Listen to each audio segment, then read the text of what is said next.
And we are live. Hello, Jacksonites. As promised, I am back to continue with this little Spider-Man series we got going on here. So before we begin, real quick, originally I was just planning on just doing the Sam Raimi trilogy, but this has got me into a bit of a mood. Funny the rabbit holes that we go down. So quick disclaimer before we continue. I am announcing that this Spider-Man review series will continue past part 3. I will be including the 2 amazing Spider-Man films, Spider-Man Into the Spider-Verse, and the 2 Venom films, completely excluding the MCU movies because those are dog shit. I'm only focusing on the good stuff. Well, let's see when you maybe get to No Way Home at some point. I'll talk about those if I ever review the MCU. Okay. But as you can see, joining me today is Jackie Boy from BigJackFilms. Whoa! He stole that guy's pizza! What we're about to talk about today, can I just say this before right off the bat, Nick? The Spider-Man movie that shouldn't even be called Spider-Man 2. It should be called Spider-Meme 2. This movie gave birth to so many fucking memes for almost 20 years. Even in the early days of the internet, it's not even funny. The amount of memes, the amount of quotes, the amount of re-edits, the amount of YouTube poops this film gave birth to is astonishing. And I think it adds to its greatness. Yes and no. You cannot unsee the memes when you watch this. Yes, because they're funny, but no, because they're overdone. But today, me and Jackie Boy will be discussing 2004's Spider-Man 2, of course, once again directed by Sam Raimi. What might be your history with Spider-Man, Jackie Boy? So, I mean, because I'm getting new into the Spider binge you're doing right now. So I grew up with Spider-Man as a kid. I was more of when it comes to superheroes as a '90s kid, I was very much a Batman guy. I was a Batman kid. 60s show, animated series. I love the Schumacher films.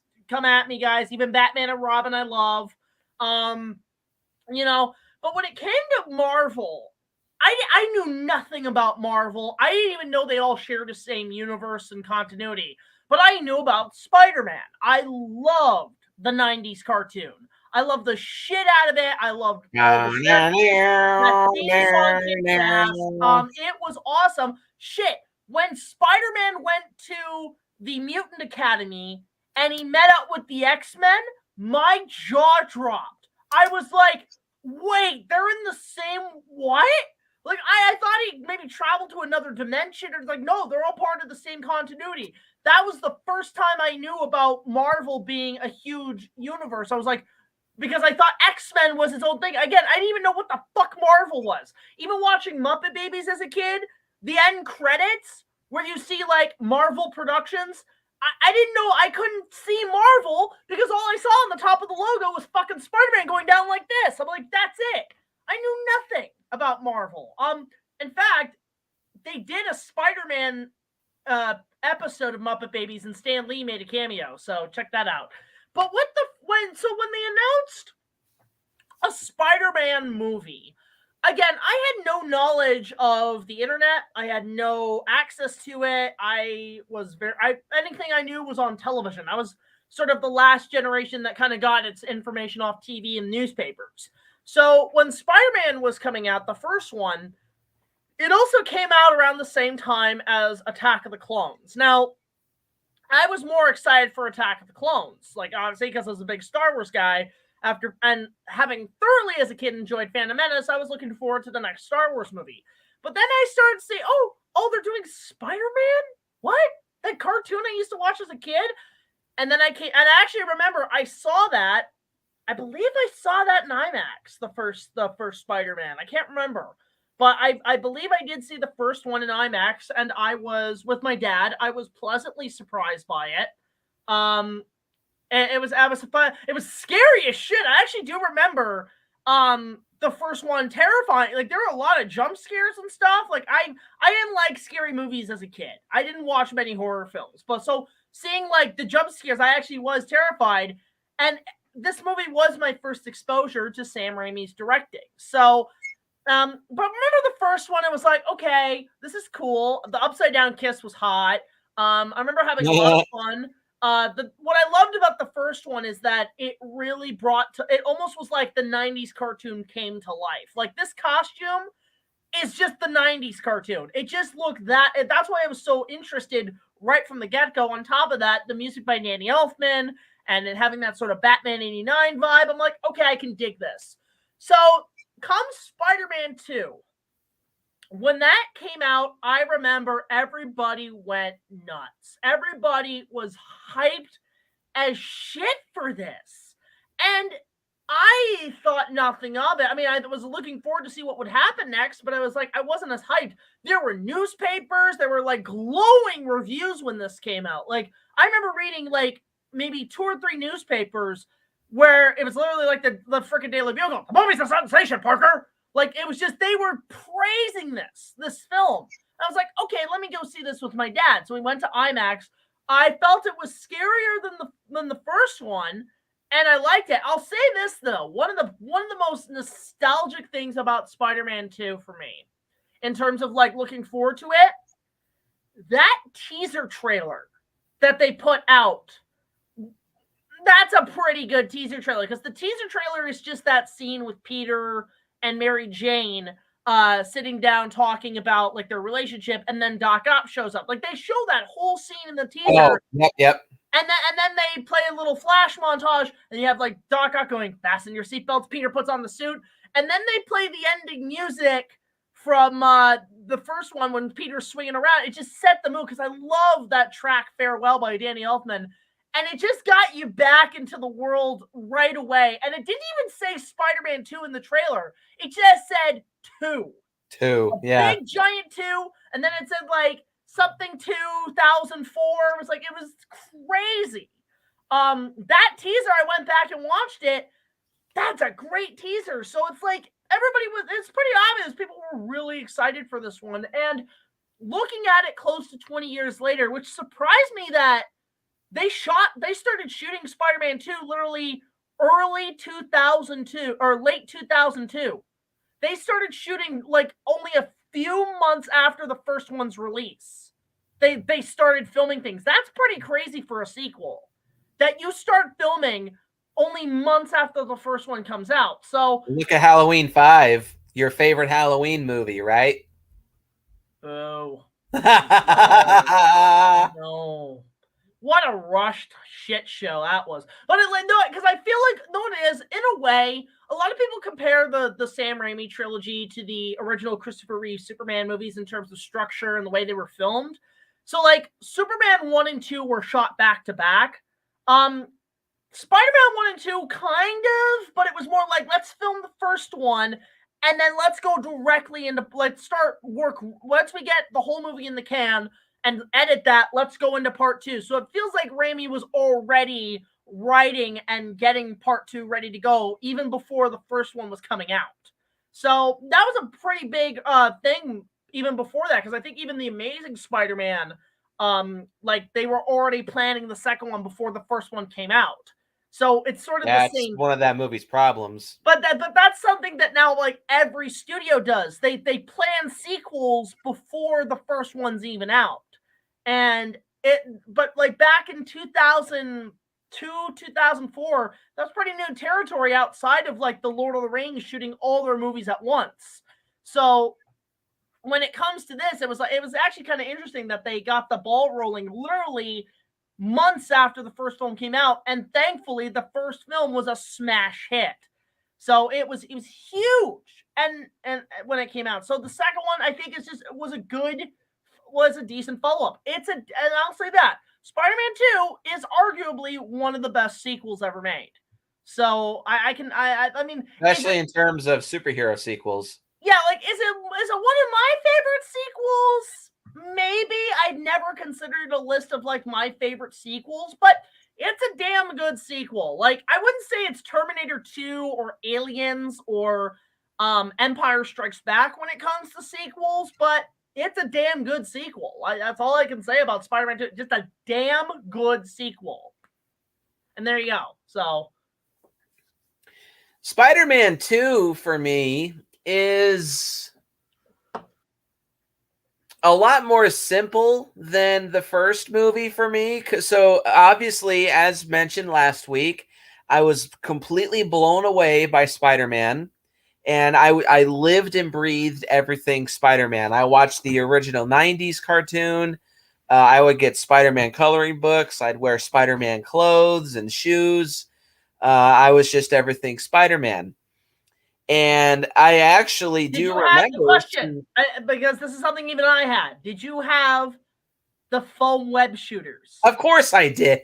You know what? I actually last year I found one from the first movie in the box. I was even Spider-Man like, for mint Halloween in the box, when dude, I was mint 7 in the years box. old. I found it. The web shooter, mint in the box with extra unopened cans. And I was gave it to a friend, so there you go. I was even Spider-Man for Halloween when I was 7 or 8 years old. I did that too.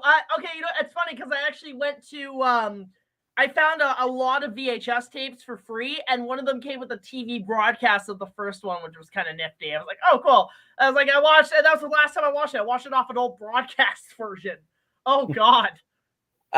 So I actually do remember seeing a couple TV spots for Spider-Man 2, because obviously I was a little older. And me and my dad and stepmom had moved into a condo at the time. So, I, of course, I remember feeling excited because I was like, ooh, a second Spider-Man movie. Let's see it.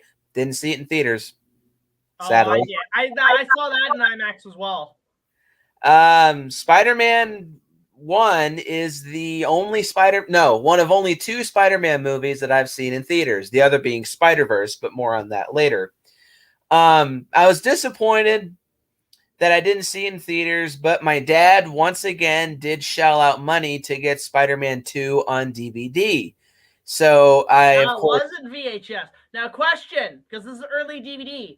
Did you get the widescreen or the full screen version? I don't know. I don't really care. I just watched the movie. Apparently, watching the first one in full screen is the way to go because it was actually shot in a 4:3. There's a new printout, like there's a 35mm scan of the first one that actually shows the entire way it was shot, and it's sort of like that Jurassic Park print where you can see like the boom mics. It's actually pretty fascinating to watch it that way. So yeah, Dad got Spider-Man 2 on DVD, and I remember really enjoying it. I thought it, just for the most part, I liked it pretty much as much as the first film. I was going to come on here and say, as the years have gone by, I've rewatched Spider-Man. I've rewatched the first 2 probably about the same amount of times. I do think 1 and 2 make for a good double bill, and I also think all 3 make for a good triple bill. But especially 1 and 2, you can watch 1 and 2 back to back very easily, in my opinion. Yeah, over the years, I've just liked Spider-Man 2 pretty much as the first one. This most recent rewatch, I can definitively say, now I do think that this is one of the best superhero sequels ever made. Hell, it was one of the first, of course, because beforehand, this same year, we would have Blade 2, I think. No. Wait, was it? It was Blade 2 and X-Men 2, I think, right? I think Blade 2 came out this year, and yeah, X-Men 2, I believe, also came out this year. Or was X2 2003? Because X1 came out in like what, 2000, 99? 2000, yeah. Can't remember when the first, because I always confused when the first X-Men came out. I think No, it was first X-Men was 2000. Oh, X-Men 2 was 2003. Okay. Yeah. Well, Okay. still, it was close. It was close. Yeah. Uh, And then plus, a year later, after Spider-Man 2, what comes out? Batman Begins. And like after like everybody thought, because everybody says that right. Batman and Robin killed comic book movies, but little did we know that like literally a year later, the first Blade came out. Mm-hmm. So I mean, fuck, I wouldn't even say that DC. killed the comic book movie at the time. You know what killed it? Fucking Steel with Shaquille O'Neal. Ooh, that's a bad movie. with Shaft, and he builds that giant hammer, and he says, "I especially love the shaft." Boo!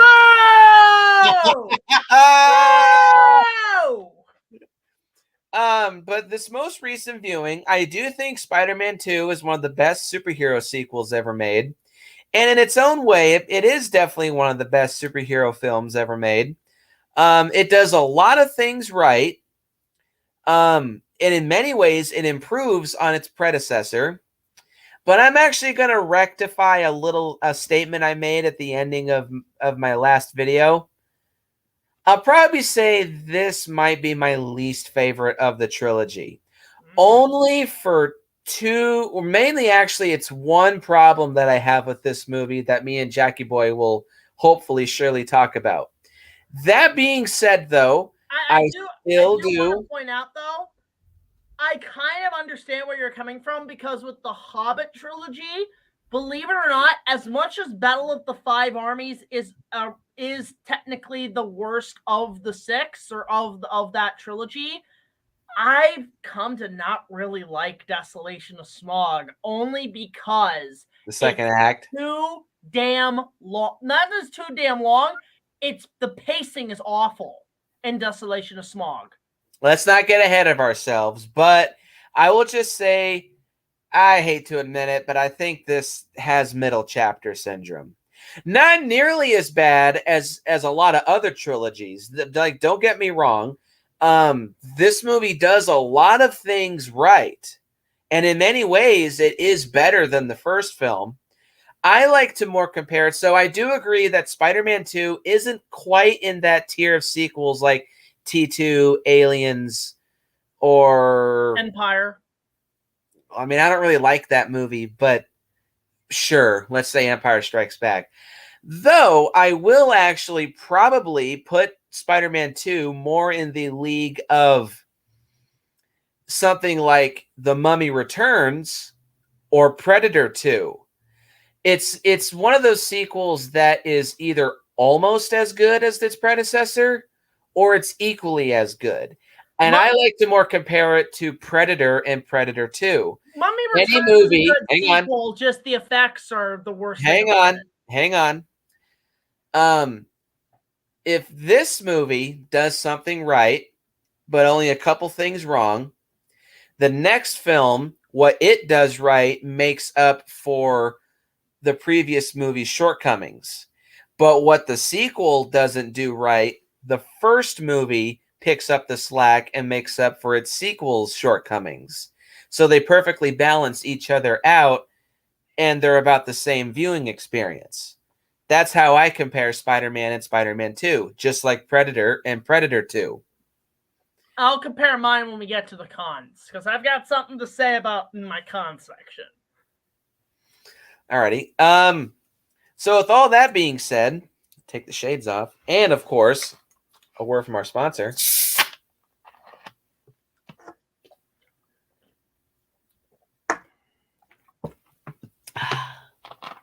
Cherry Coke. Cherry Coke Zero. Oh, how is Cherry Coke? I've never tried it. Oh, it's yummy. Spider-Man 2 is, of course, a 2004 American superhero film directed by Sam Raimi, based on the Marvel Comics character, the same name. It's set 2 years after the events of Spider-Man, and the film finds Peter Parker struggling to manage both his personal life and his duties as Spider-Man, which affects his civilian life dramatically. Meanwhile, scientist and Peter's mentor, Dr. Otto Octavius, becomes a diabolical villain after a failed experiment, kills his wife, and leaves him neurologically fused to mechanical tentacles. And Spider-Man must stop him from recreating the dangerous experiment while dealing with an existential crisis between his dual identities that appears to be stripping him of his powers. The film was released June 25th, 2004, though worldwide in the United States, June 30th, 2004. June? No, was it? I thought it was May or like July.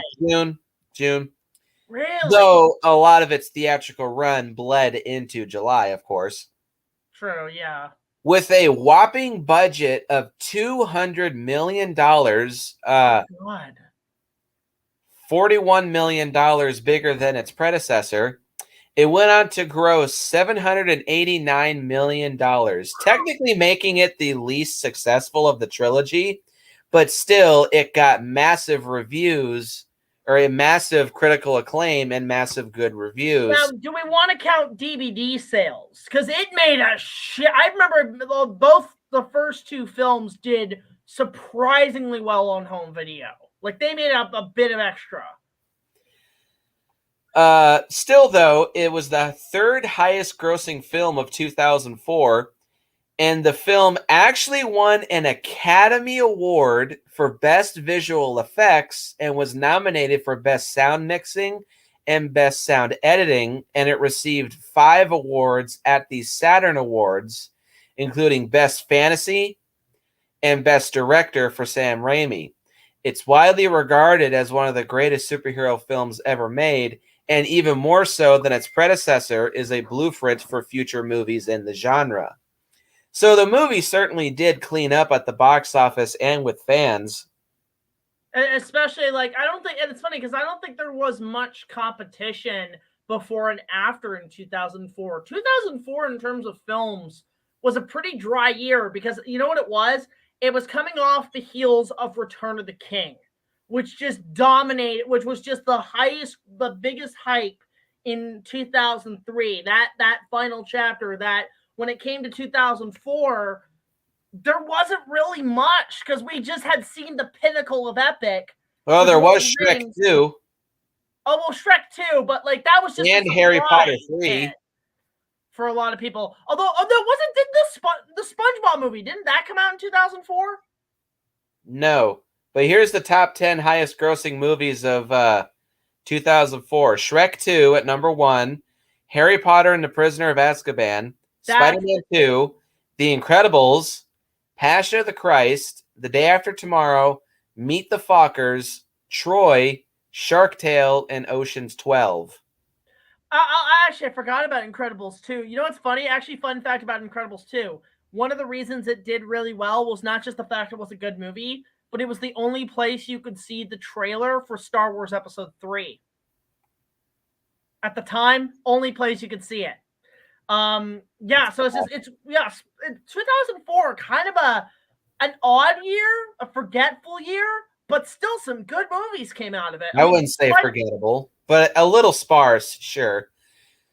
With all that being said, 23 minutes into the review, let us get into the plot, which is a little simpler than its predecessor, but it still works. I thought we just talked about the plot. Peter Parker is estranged from both his love interest, Mary Jane Watson, again played by Kirsten Dunst, and his best friend, Harry Osborn, again played by James Franco, still before the sexual allegations. And also after Kirsten Dunst looked fucking fine in that wet dress in the first one. And discovers that his Aunt May, again played by Grandma. Fuck it, Grandma. Rosemary Harris is her name. I keep wanting to call her Rosemary Parker. Grandma Joe. Grandpa and discovers that his Aunt May is facing eviction. He finds himself suffering temporary but recurring losses of his powers, and often at the worst possible cases while he's swinging hundreds of feet into the air. My back! Harry, who is now head of Oscorp's Genetic and Scientific Research Division, is sponsoring a fusion-powered project by nuclear scientist Dr. Otto Octavius, played fantastically by Alfred Molina. For those who don't know, he was Indiana Jones' sidekick in the opening of Raiders of the Lost Ark. Throw me the idol, I'll throw you the whip. Wait, you didn't know that? No. That was Alfred Millennium. Adios, amigo. Damn. That's Otto Octavius. Damn, the best villain of the Sam Raimi trilogy is in the worst Indiana Jones movie.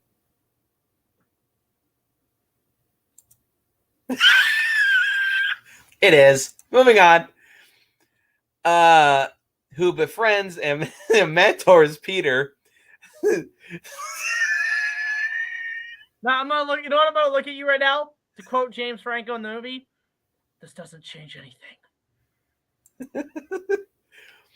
While oh fuck, I can't help it. While handling hazardous materials, Octavius wears a harness of powerful robotic tentacle arms with artificial intelligence. It's not meant to be a hentai. Nope. During a public demonstration that Peter and Harry attend, a power spike causes the fusion reactor to destabilize. Octavius refuses to shut down the reactor, which goes critical and kills his wife and burning the inhibitor chip, blocking the arms from his nervous system. Spider-Man shuts the experiment down. It wouldn't be the first time Alfred Molina had spiders on his back. And it's Molina. At a hospital, doctors prepare to surgically remove Octavius's harness, but without the inhibitor chip, the now sentient arms defend themselves by killing all the doctors. Octavius takes refuge at a harbor, and now corrupted by the arm's AI, he decides to retry his experiment and robs a bank to fund it. The Daily Bugle dubs the scientist Dr. Octopus. Mary Jane becomes engaged to astronaut John Jameson, the son of Bugle editor J. Jonah Jameson, of course, once again played by J.K. Simmons. Peter suffers an emotional breakdown over his inability to balance his life and loses his powers due to the stress. He quits being Spider-Man, returns to his normal life, and unsuccessfully attempts to reconcile with Mary Jane. He also finally confesses to Aunt May the truth about Uncle Ben's death. Aunt May forgives him, but the rise of New York City's crime rates worry Peter. Yeah, what the fuck? What the hell, NYPD? You can't handle the frickin' city without Spider-Man there? You guys... Yeah, no wonder they're defunding the police. The fuck, guys? Come on. Requiring the isotope tritium to fuel his reactor, Octavius visits Harry to demand it. Harry agrees in exchange for Spider-Man, whom he still believes is responsible for his father's death. He tells Octavius to seek Peter, who Harry believes is friends with Spider-Man, but tells him not to hurt Peter. Octavius locates Peter and tells him to find Spider-Man and captures Mary Jane. Her endangerment leads to Peter's powers returning, and he goes after Octavius. In one of the all-time greatest superhero fight scenes, they battle onto a New York City subway train. And that made an excellent Lego set. Octavius sabotages it and leaves Peter to save the derailing train, which he does, but at a great physical toll. Octavius captures a weakened Peter and delivers him to Harry. Harry prepares to kill Spider-Man, only to be shocked to see Peter under the mask. Peter convinces Harry to direct him to Octavius's lair as bigger things are at stake. They battle again as the nuclear reaction starts threatening the city. Peter reveals his identity and persuades Octavius to let his dream go for the greater good. Octavius commands the tentacles to obey him and sacrifices himself to destroy the experiment. Mary Jane sees Peter's true identity, which she says is why they cannot be together, or he says is why they cannot be together. But she's like, I don't care. That's hot. Pretty much, yeah. No, literally quoting Lucy Lawless in the first one. Guy with 8 hands. Sounds hot. Oh yeah, that was Lucy Lawless. Xena? Yep, that was Lucy Lawless. But and that one guy who's like, he stinks and I don't like him. That's Jimmy Norton from the Opie and Anthony show. God, you're just figuring all these cameos out. That was Lucy Lawless. So yes, Xena is in the MCU. Wait, didn't Sam Raimi work on Xena? Yeah, that would explain it. Also, Bruce Campbell. Oh, I knew that one. Yeah. Harry is visited by a vision of his father in a mirror, pleading for Harry to avenge his death. Avenge me! No! You're tearing me apart, Willem Dafoe! You are tearing me apart, Goblin! Enraged, Harry shatters the mirror, inadvertently revealing a secret room containing prototypes of his dad's Green Goblin equipment. Oh, what a letdown in the third one, that like not having the fucking costume on. On her wedding day, Mary Jane abandons John at the altar. What a bitch! And runs to Peter's apartment. Shittiest fucking apartment I've ever fucking seen, by the way. Well, he'll get his rent when he fixes that damn door! That's in the next movie. After they kiss, they hear police sirens, and Mary Jane encourages him to go help Spider-Man, thus ending the movie on a pretty similar note to the first movie. Although, unfortunately, anticlimactically killing off the best villain from the worst Indiana Jones movie. But maybe not. Anyway. I don't give a fuck about the MCU. He's dead. They killed off the best villain. I think they kind of retcon him back to life. They kill off the best villain from the worst Indiana Jones movie. I know what? Fuck, I'm gonna be a brave boy. I don't like Last Crusade much. Oh yeah.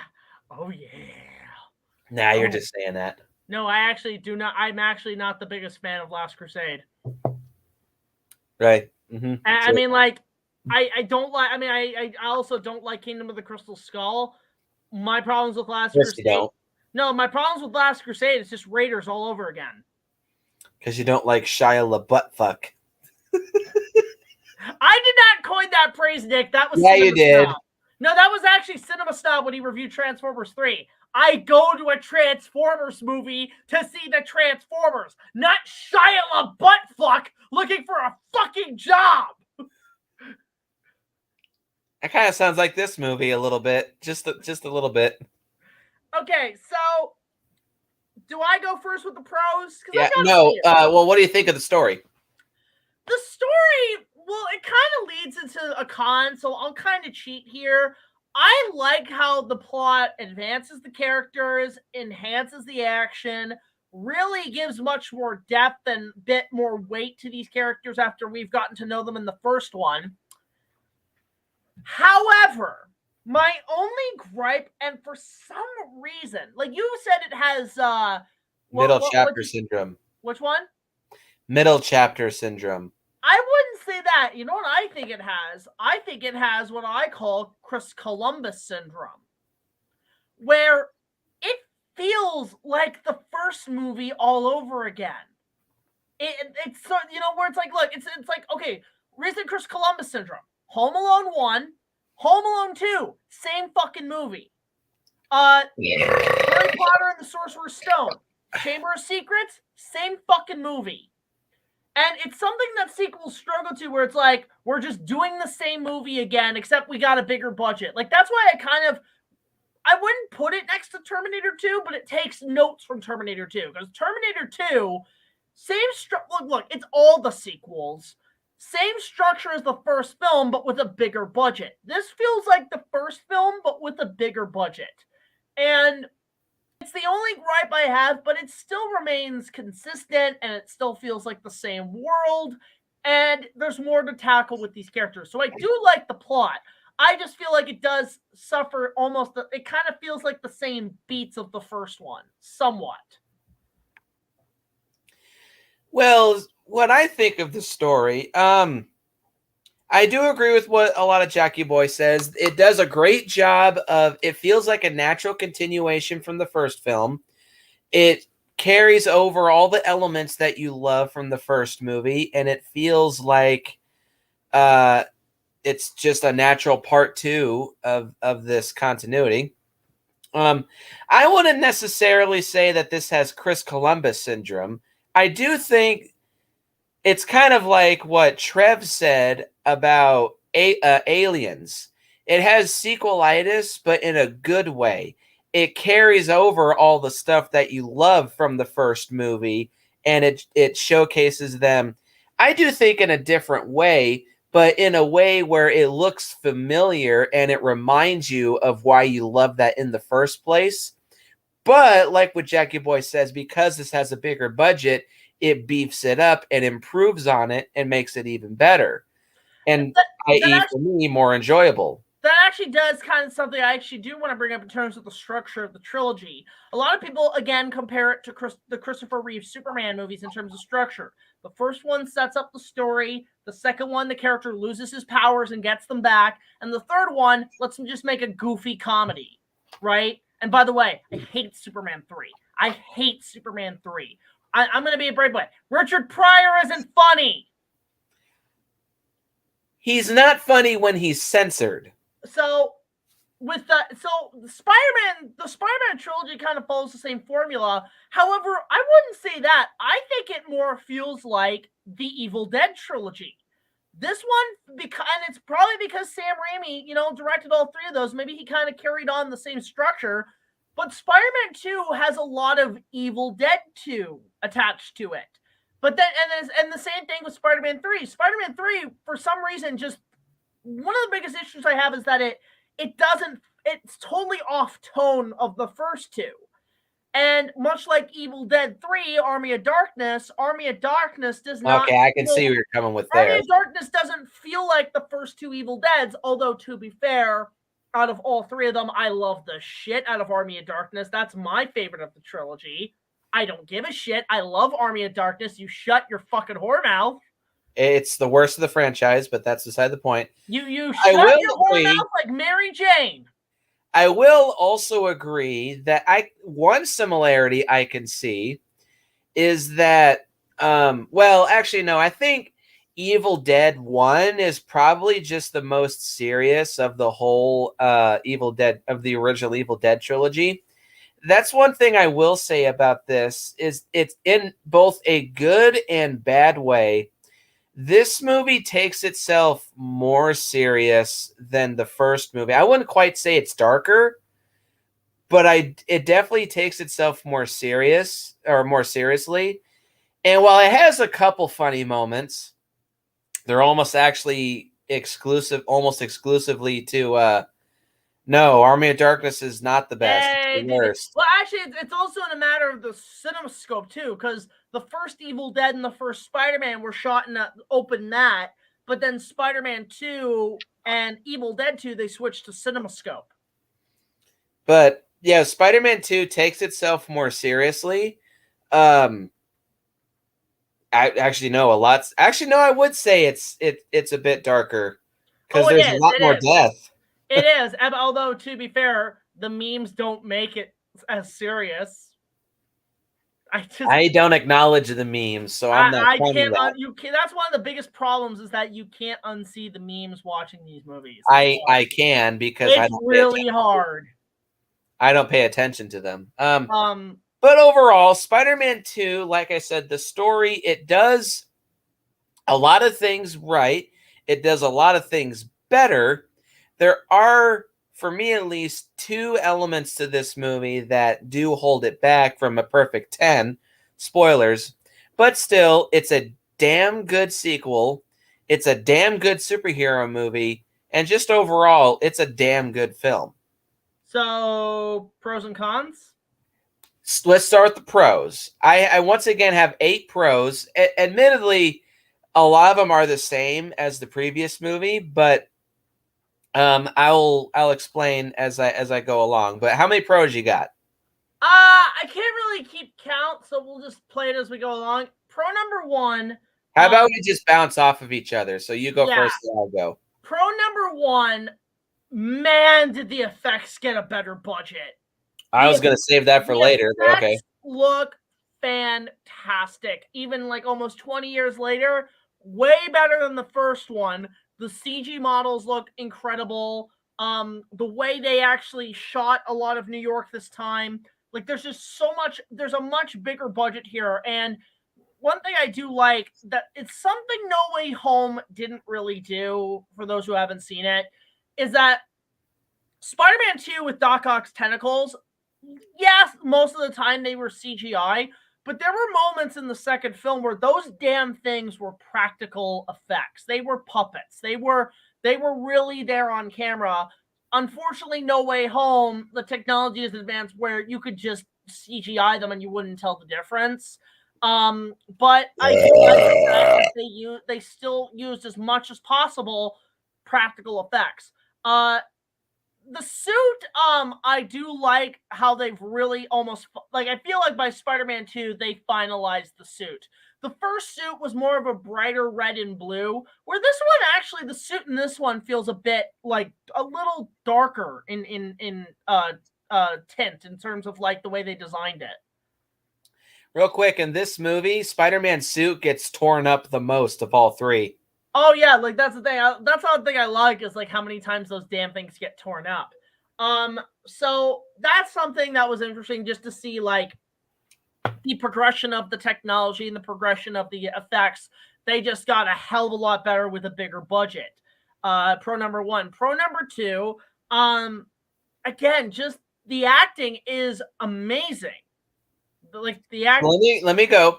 Pro number one for me is once again Peter Parker.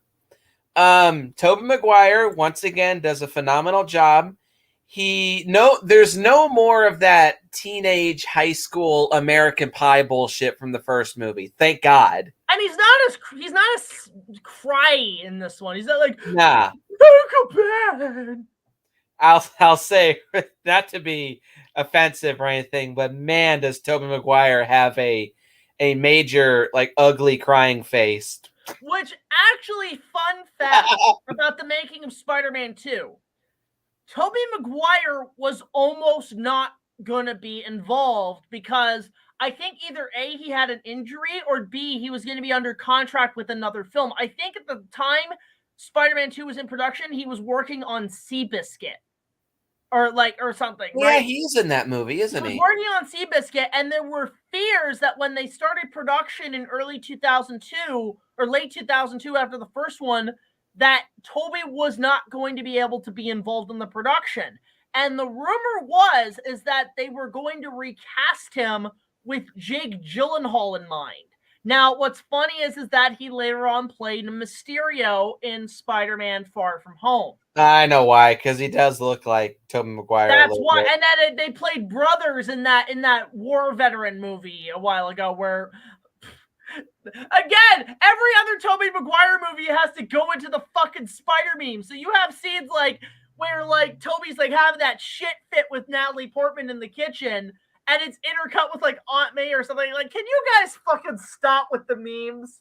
Stop. Okay, so, where was I talking about? That definitely is a good symptom of this movie taking itself more seriously. There's none of that cringy teenage crying face bullshit. He takes his role more seriously.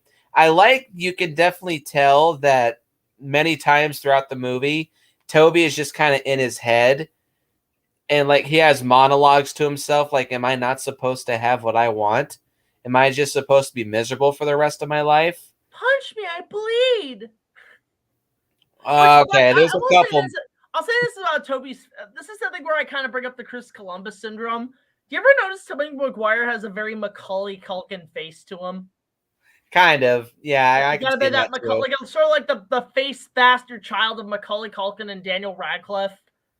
A little bit of the young Daniel Radcliffe with a little bit of the Macaulay Culkin. I can kind of see that, yeah. This really is almost a mirror of Home Alone 2 Lost in New York. Kind of, yeah. Can somebody make a fan trailer of Home Alone 2 and Spider-Man 2 as a crossover? Like maybe like Kevin McAllister's walking around New York and he sees Spider-Man flinging around. I don't know. Or like Spider-Man picks up Kevin as like, hey kids, no playing in the streets. Which I do want to point out that's actually I really like that scene. I do like that.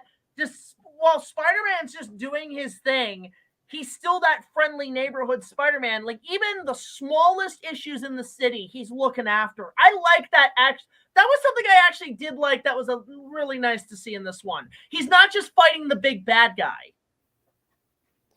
Agreed. So, yeah, Tobey takes this role a lot more seriously. He does a lot more stuff with the role, like the saving the kids and just saying, "Hey, no playing in the street." Don't do drugs. And that's Fantastic Four. Don't do drugs. Drink your milk. Spider-Man says. And I think the best part of Tobey Maguire's performance in this movie is showcasing, because I don't really think this had really been done in a superhero movie beforehand, is the struggle of finding balance, the struggle of fighting crime, holding a job, and holding relationships with other people. Hell, I'm surprised Batman hasn't done this. Also do that. Again, the structure. Superman 2 was doing that, where it was like, how does Superman balance? Does he choose between a relationship or having his great gifts? Well, I can't really comment because I've actually never seen Superman 2. So, well, watch the Richard Donner cut. I have heard that. So if I ever do, I'll check that out. But Tobey does a great job. Like, he looks tired throughout so much of this movie. He looks so exhausted and drained. Not just in his character, but it was probably Tobey himself, because I think that's why there was a contract to get him back in where he would have to shoot like Seabiscuit one day and then at night shoot Spider-Man. So he didn't get much sleep. Yeah, there's that too. But overall, in his chemistry with the rest of the cast, there's only one other cast member to talk about, because like Mary Jane, Harry, and Aunt May, who are really the main three to return. Oh, J.K. Simmons too, but he's only in a few scenes. Which, pro number 2 for me, J.K. Simmons. The man, the J. Jonah Jameson the man who birthed billions of memes. I think he's funnier in the next movie, but I see what you're saying. That laugh.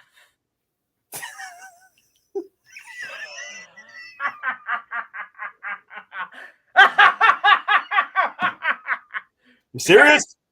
Pay for what? Standing there? The planetarium tomorrow night, 8 o'clock. There's the door. He is, I'll be honest, he is the heart and soul of this trilogy. Hey, get a picture of the mayor and his girlfriend. Shut up, get up now. Hoffman! What are we going to call this guy? Dr. Octopus. That's crap. Science Squid? Crap. Doctor Strange. That's pretty good. Mistaken. Wait, I got it. Dr. Octopus. New villain in town. Doc Ock. What are you looking for? Gay sex? Get out of here. You were raised? Get out of here. No, again, the YouTube poops. Hey, you want a job? You want a job? Does anyone else care about what I want? I do. Get up. Get out. I'll say this. That version, the Doc Ock, that's crap, has one of the best ending responses to a YouTube poop. What do you want? Gay sex? Get out of here. Yes. Again, so J.K. Simmons, man, I think this is where I think he's got his best material next to the first one in the. Nah, I think he's at his funniest in the next movie. The but third one, I think he's underused. Well, he is, but I still think he's at his funniest. So hang on, let me finish with Peter. Yeah, overall, his chemistry with the rest of the cast is good. Like with Mary Jane, it's just as hilariously cringy as the first movie, but still, it feels familiar and it feels like a natural progression.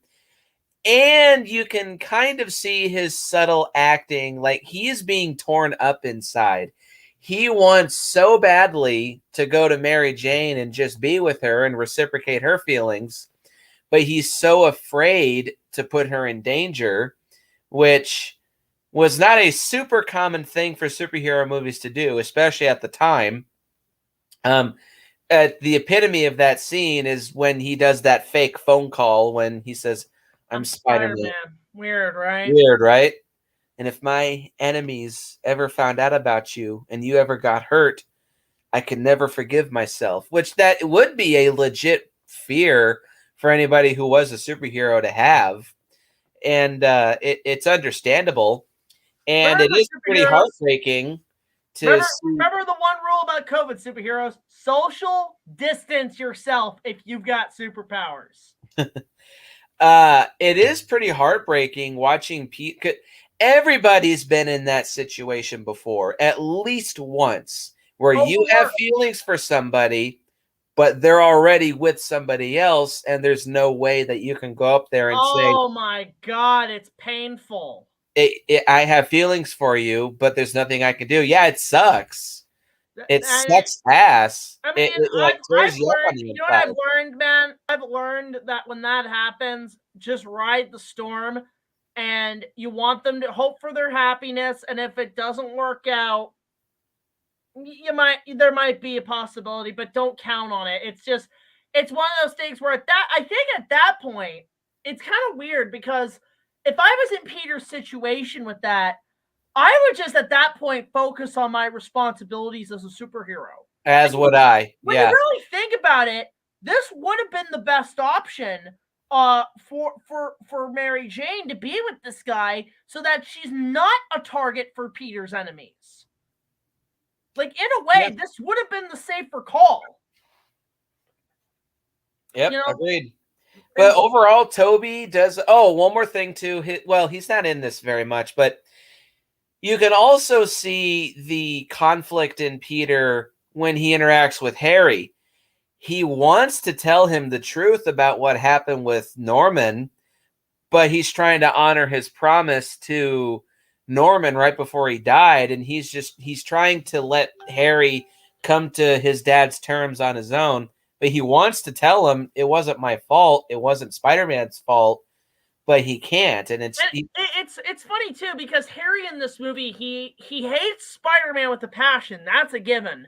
But at the same time, while he does respect Peter as his friend, you can tell in some ways that Harry also somewhat hates Peter because he's not only hanging out with his friend, taking pictures of his friend who killed his dad, but the fact that his father treated Peter more like a son than Harry, jealousy. I think adds to that hatred a lot. It's not necessarily hatred. It's more along the lines of jealousy. Jealousy too, but there's another word for it. It's more like resentment. Yeah, because imagine that imagine anybody's father hangs out with another kid and sees them more of a son, and then that dad dies. Leaves you in the dust, yeah. Leaves you in the dust without even a fucking, hey, I'm sorry, kid. You know? But, so you can tell that, it's one of those things where, I'll get to Harry later on, but there is something there that actually is an interesting part of his character. So the best thing that I'll say about, I think James Franco's best acting is when he takes the mask off of Peter. The look on his face and his body language, it definitely looks like genuine shock, not surprise, shock. Like he's like, what the fuck? It's that the shock on his face is not, oh my god, it's more like, what the fuck? What the fuck? Yeah. Because it's like, but it's weird because even look, I'd be honest, if I ever saw that Peter Parker in the streets, I'd be like, you're Spider-Man, dude. Well, how do you know? It's so fucking obvious, dude. It's so obvious you're Spider-Man. Because I think anybody, whenever you saw a superhero, you'd be like, it's going to be the person you least expect. I wish more superheroes. Can you imagine if more superhero movies acknowledge that? Where they have to find out a hero's secret identity, and it's like, well, who's our obvious targets? It's not about who's obvious. It's about who's the least suspected. It just makes sense. If more people did that, that would be a clever move. To be like, look, if you're a superhero and you don't want people finding out, you have to be the most least suspectful person. J.K. Simmons. I'm done with Peter. J.K. Simmons. I'll just put the entire cast in pro number 2. They're all fantastic. Even save the obvious one for my pro number 2. I will. So like, hopefully you know who I'm talking about. Yeah, the whole cast is great. Mary Jane, Aunt May, even some of the side characters. Like, you know what? Like, who's the black guy who works at the Daily Bugle? You know, that was like, I heard Spider-Man was there. I know you're talking about. I can't remember his name. What I like is that what people have kind of dived into is the idea that he probably knew Peter was Spider-Man. He just didn't tell anybody. Like, it's kind of hinted that he kind of knew Peter was Spider-Man. Yeah, he I don't think he knew, but he definitely suspected him. Yeah, it just seemed, you know, again, he was probably the smartest character. Unfortunately, that actor did die a couple of years ago, so. Oh, did he? Yeah. Oh, and also, I didn't realize this watching the trilogy again. The receptionist, that's Elizabeth Banks. Betty Brant. Like, oh my God, that's Rita Repulsa from the terrible Power Rangers reboot. Oh no, it's not terrible. Oh, it's look. I'd rather watch Raiders than Power Rangers 2017. Take that. So it's just the whole cast is fantastic again. Wait, what the hell? There was one of the doctors who operate on Doc Ock. That was John Landis. Yep, that was John Landis. That's another thing. There's a ton of cameos in this movie. I mean, outside of the obvious Bruce Campbell, like, there's some good cameos in this. Like, and there's some great extras. Like, I love the guy who's like, whoa, he stole that guy's pizza. Like, I love all the extras in this, especially that elevator scene. Cool Spidey outfit. Thanks. Oh, where'd you get it? I made it. Oh, it must be uncomfortable. Yeah, it gets kind of itchy. It rides up my crotch a little bit too. Look, I can imagine. I've never worn a spider. Look, I can imagine. I've never worn a spider suit, but I have worn a bat suit. That is, in some ways, true. It is. There are times it gets really uncomfortable. So, I mean, that's what you know what I always wonder? If Peter's wearing that thing under his outfit whenever there's trouble, how does he go to the bathroom? Probably just pulls him down. Like, but is there like a zipper, or like how does he? It's in pieces. But that's the thing. Like, what if he's had Taco Bell the other day? And he's in a rush, and he has to. What happens? Who knows? Peter, you want to explain yourself? Who knows? Is there like a little pouch on the butt? Who knows? What God, I can't find this guy. Poop web? Does he shit web? No. What? No, because he's a spider. Don't spiders like they shit the web out of their butts? No. Oh, anyway, so what the hell is this guy's name? I have no idea. Oh, and there's also it's funny. Well, again, all the extras are great in this. There's a lot of really good ones here, but it's just one of those things where it's sort of like a tradition in those films to have like as many cameos. Like, again, the first one had Lucy Lawless, Jimmy Norton, all those guys. It's pretty cool. So, yeah, the whole cast is fantastic. That's pro number 2. Okay, I'm gonna go crazy. Who the hell is that guy? Which guy?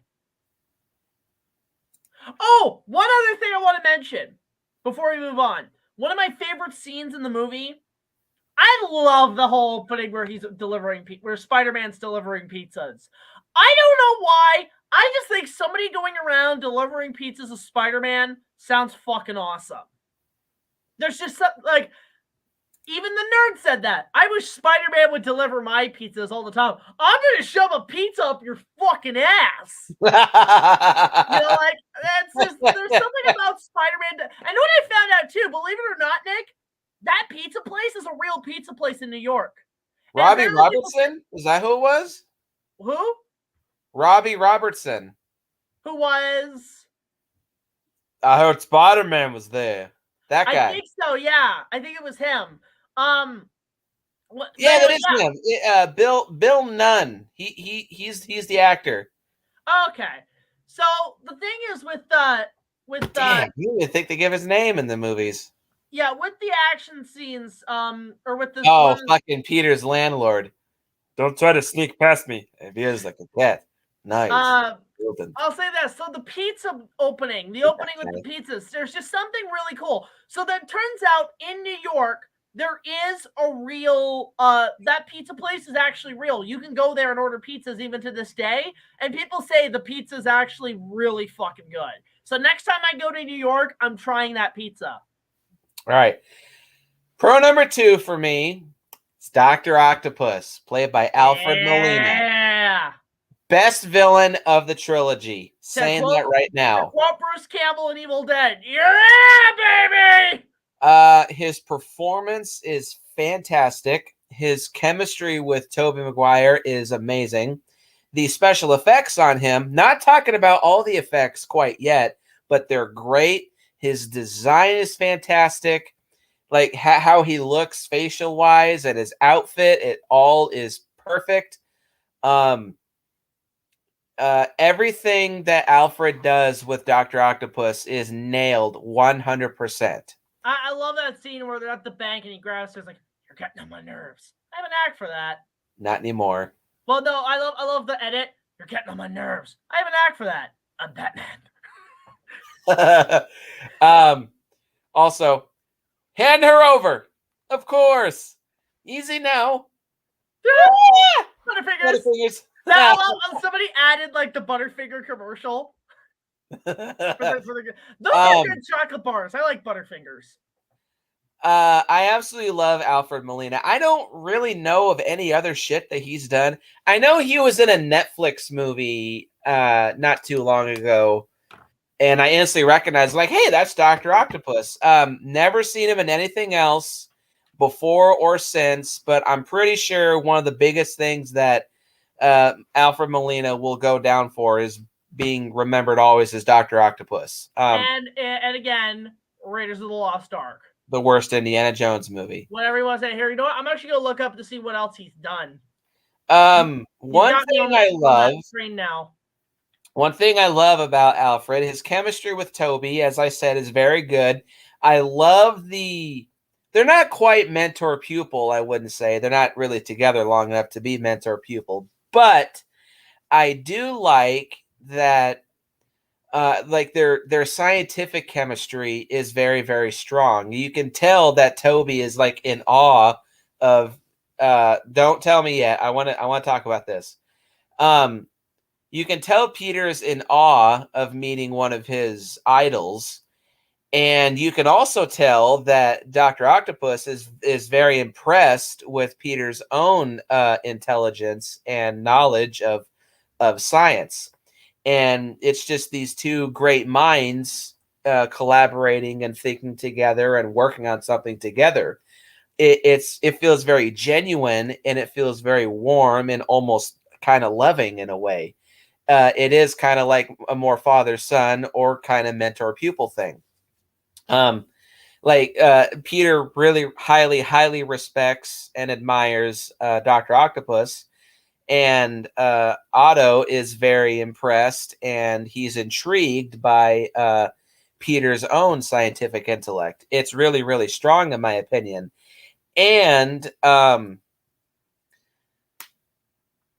really like that instead of calling him Dr. Octopus, when Peter's trying to reason with Doc Ock at the end of the movie, he refers to him as Dr. Octavius, and then he takes off his mask, and that you can tell on Alfred's face, that's what really snaps him out of coming under his own volition from the Tentacles AI. And their final moments together, like Peter Parker. Brilliant but lazy, reaffirming his words that Doc Ock said to him earlier in the movie and telling him his own words of wisdom. I really like that is what snaps him out of his funk. I have I have an issue with Dr. Octopus's demise, but it is also in a good way emotional. It's a good emotional moment when Dr. Octopus sacrifices himself to save the city. It's a nice bittersweet ending to a great character. Yeah, I was also going to say, I just realized, Nick, you could cosplay Doc Ock. You've got Alfred's face, his look. You could probably pull it off. That'd be pretty cool. Exactly. Where is she? Find him. I'll peel the flesh off her bones. There Think, you think, go. think, think. I wanted to So point overall, out. To wrap up real quick, to wrap up on Dr. Octopus, he's great. Alfred Molina does a fantastic job. His dialogue's great. His acting is great. His chemistry with the rest of the cast is great. Best villain of the whole trilogy. And overall, I'll quickly say Dr. Octopus has never been one of my top 10 favorite Spider-Man villains, but I do think that he makes for a very good foil for Spider-Man. He's one of, in a good way. Unlike other Spider-Man villains that kind of overpower Peter just by sheer overwhelming force, Dr. Octopus feels like a much more cleverly crafted opponent that for Peter to take on. Like they're not, he's not overwhelmingly stronger than Spider-Man. He just is a good match naturally for Spider-Man. I'll talk about that more when I get to the action scenes, but yeah, Doc Ock is the best villain of the trilogy. Want to point out some of Alfred's other work. Out after Spider-Man 2, he did a lot of voice. He's done a lot of voice acting. He was the voice of Roadkill in Rango, the armadillo, I think, that got run over. So he was that. He was in he was in Sorcerer's Apprentice with Nicolas Cage. He was the other sorcerer guy who trained the magic guy, and they go to the school and it's like, you will give me the identification. And then his apprentice is like, these are not the droids you're looking for. Like he was, that's funny. Yeah, I remember actually that movie was actually really good. I liked that movie when it came out, Sorcerer's Apprentice. He was in that. He was in Pink Panther 2. He's done a few things for Scooby-Doo. Like he's done some good job on Robot Chicken. He's the go-to guy for Lex Luthor, and yeah, he's done a lot of different voice work. He was in Prince of Persia: Sands of Time.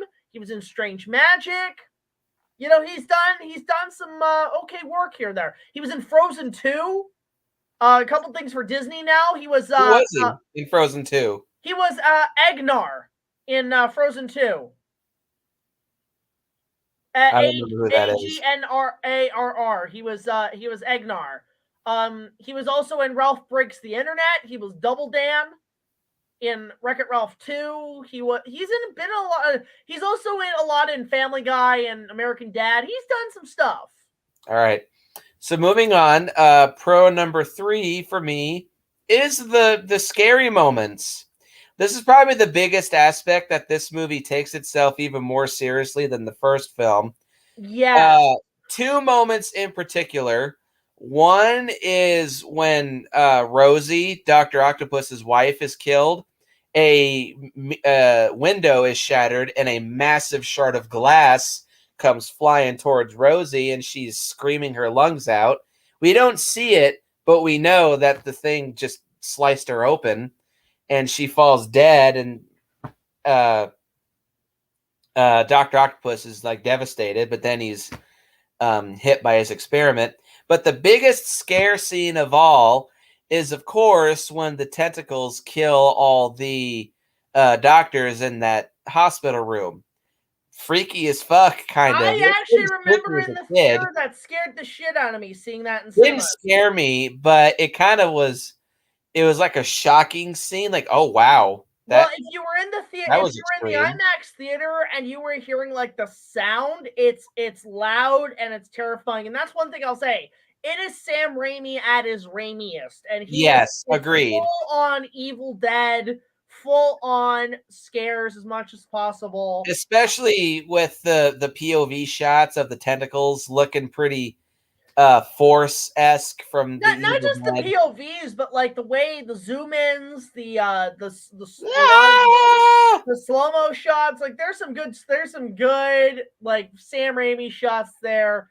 that are total nods to Evil Dead and among other things. Even like the scene where Harry finds Norman's equipment. That's so horror based and stuff. There's some good scares in this one. Agreed. I don't have much to say, but that is probably the best aspect of this movie, taking itself more seriously than the first film. And yeah, I like it a lot. Number 3 for me, the action scenes. Kick ass. I may as well talk about this. So pro number 4 for me is the action scenes are pretty fucking awesome. They are phenomenal. There's only a little bit more action than the first film. Yeah, just a little bit more, but it's more evenly spread out throughout the film. There is a couple repeat scenes, but most notably is Peter going into a burning building. I will agree with you there. That's another little sequence. You know what? I'll say this. I will say this. It does that, but it turns it on its head. Yeah, exactly. That's what I was going to say. It's a depowered Peter. No, he fails. Someone died in that building. They say we lost a soul in that building. And like that hit. Can you imagine how much that hits Peter Parker? How much that fucking hurts him? Like, wow. Yeah, I wouldn't say he didn't fail because he saved that little girl. But he failed to, like, he's supposed to save everybody. Well, you can't though. That's the problem. You literally cannot save everybody. You try your hardest and save as many as you can, but there's it's a good lesson learned in Avengers: Age of Ultron and Captain America: Civil War. You can save a lot of people, but it's pretty. Being a superhero is kind of like war. Other fucks you couldn't save. It's kind of like war. There will always be casualties, but still. The action scenes are kick fucking ass. The train scene. Couple fights. Oh my god. Hold on. So first we have the little scene when Spider-Man shuts down the experiment, but then there's the fight at the bank. I know it's not an action scene, but that whole scene with the pizza is pretty fun. That's fun, yeah. Then there's the car chase when we reveal a new power that Peter has. It's what I call the web bullets. The web bullet. I forgot that started with the second one. And also, I mean, again, the extras. There was one extra in that. I'm like, I don't know about that. Where it's that one girl who sees like the car. Like, it's like, oh, Spidey, go. Go! It's like, oh, God. That's cool. So there's that. There's that car chase. Then there's the bank fight, which is really good. It's got a couple good touches of humor here and there. Mostly that boy is getting on my nerves. Ow! You're getting on my nerves. I have a knack for that. Not anymore. Then the Butterfingers line, of course. So that's a fun scene. Oh, then it ends really funny with a badass moment from Aunt May. Shame. Whack! I do like that scene too, where like she's about to fall, but then her thing grabs onto something. She sees like a statue. It's like, thank you. Like, no, she was about to slip from her umbrella, but then she landed on a ledge, like 2 inches. And then she looked at the statue, like it was like something from God. But yeah, that was kind of sweet. I love the edits where like the statue scares her and she falls again. Then, well, that's pretty much it until Spidey gets his powers back, except the burning building scene, which is really cool. It's a nice inversion of what was going on in the first movie. There, it's Spider-Man going into a burning building. Here, it's a depowered human Peter Parker going into a burning building. So it's a nice inverse of what was going on. It's like I said, this movie has sequelitis, but in a good way. It brings over familiar elements from the first film, but it changes some around, and it also beefs others up. Like this is a longer scene than the burning building from the first film, for example. And then that train scene.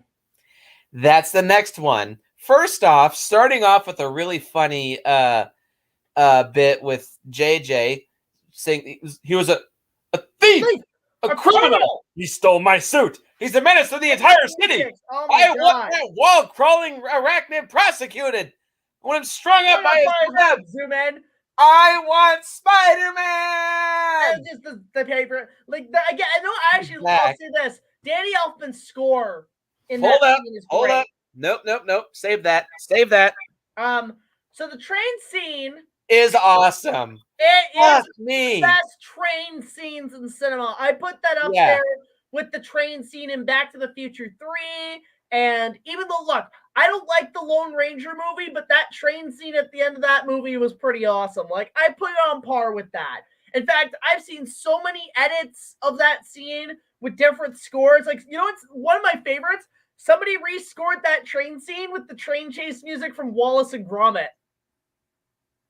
Okay, in the Wallace and Gromit short, The Wrong Trousers, where like they're chasing that penguin with the model train and that music's playing, like it actually, that shit works. I've seen somebody edit it with like music from like Thomas the Tank Engine and it works. I don't know why. It's just that scene is awesome. Yeah, the train fight is absolutely spectacular. It's probably the best part of the film. I'll say one nitpick about it, and it's a minor nitpick that I can let slide. Elevated trains in the center of New York just do not, even back in 2004, just do not exist. They don't exist. When you go into New York, it goes into a subway system. There are no more elevated trains in Manhattan. They're only in Brooklyn and Queens. Regardless, it's still fucking awesome. It goes through a lot of well, not really a lot of stages, but actually no. Yeah, a lot of stages. It starts off with the clock tower, which is fucking awesome. Seeing cuz you feel that energy. You feel that triumphant return. Like Peter just got his powers back and now he's like hauling assholes and elbows, just giving Dr. Octopus everything he's got. And that free fall is great. Whipping the living fuck out of Dr. Octopus as much as he can. Like shooting the web bullets at him, taking that giant clock piece, tossing it like a giant harpoon, headbutting Dr. Octopus, punching the fuck out of him, using his webs to tie up his tentacles and kick him in the face. I will say, Spider-Man and Dr. Octopus are probably the most evenly matched hero and villain duo. Because they're both eight-legged freaks. Well, not only that, too, but Doc Ock is not overwhelmingly stronger than Spider-Man. They're way more evenly matched. It's all about skill and wit, which now Dr. Octopus has more tricks up his sleeve because of his tentacles, but Spider-Man is way more experienced in crime fighting and hand-to-hand combat by this point, so the two are much more evenly matched. It's only through trickery and just beating Spider-Man down to the point where he's exhausted does Dr. Octopus finally win. The final fight between Spider-Man and Dr. Octopus is cool. It's a little short, and that has to do with one of my cons for this film, but that's all I will say. But overall, the action scenes in this movie are spectacular. Probably a little bit better than the first one. The only thing that would have made that elevated train scene so much cooler is if King Kong was there. Of course. Just saying. And also, one more thing. Bringing back something that I love about my protagonists is showing that Spider-Man knows how to think on his feet. Hang on one second. Oh, sorry, just changing the lighting. When he's trying to stop the train, he tries a couple of ways. First, he tries to just stop it by planting his feet into the train tracks. That doesn't work. Doesn't even. Also trying to get the brake there. Or no, Doc Ock took the brake took off. The brake out, yeah. And then the YouTube poop's like, seems like you're a natural born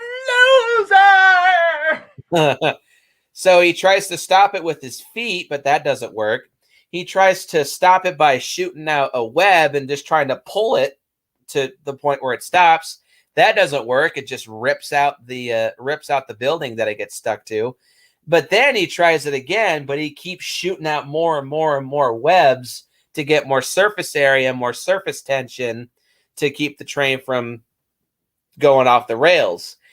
It probably almost would have torn Spider-Man's arms out of their sockets. Somebody did do an edit of that, actually. I saw that, yeah. But God. still, it's cool that Spider-Man is trying to think on his feet and be his face resourceful. looks like he's really constipated. That too.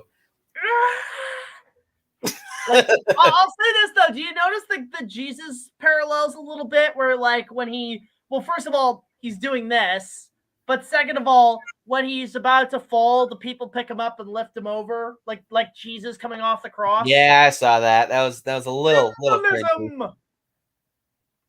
But still, it's cool that Spider-Man is trying to think on his feet and be resourceful in solving a major problem. But overall, yeah, that fight scene is utterly spectacular. And again, Spider-Man's costume is almost in tatters by the end of this movie. But yeah, the action scenes are just phenomenal.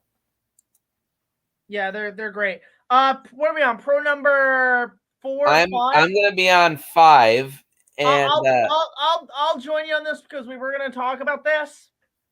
The score. Yes, okay. Once the again, music. Danny Elfman once again returns. Danny Elfman once again returns to do the music. And as I suspected in my last video, it is the same music, but like with what Brad Fiedel did for the Terminator music in T2, he scores it a bit differently. It's the same theme, but it's just done differently for a different film. But it's still just as effective, if not more so. And he does reuse some of the same themes from the first film and reuses them at appropriate times. Which, like at the I will very end. say, the opening credits of this movie are great, and that's mostly not just for the score, but the recaps illustrations were done by the awesomely talented comic book artist Alex Ross.